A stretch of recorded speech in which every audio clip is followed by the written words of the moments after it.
Ayan nga, at nagigisa ako ng mamoy. At magluluto ako ng pansit. Paborito ng mga kulits. For me, mas masarap kasi ang pansit pag pinagsama ang bihon at saka kanton, di ba?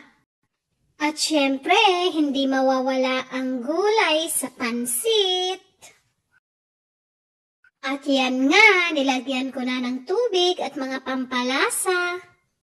Charan! Oh, magic! At luto na agad ang ating pansit. Pasensya na at hindi ko nabidyohan kanina kasi kinukulit ako ni Magandang Vlog. Ayan nga, at kumakain na ang mga kulits. Gustong-gusto talaga nila ang pansit, lalong-lalo na pag lutong Pinoy. Isop! May naop!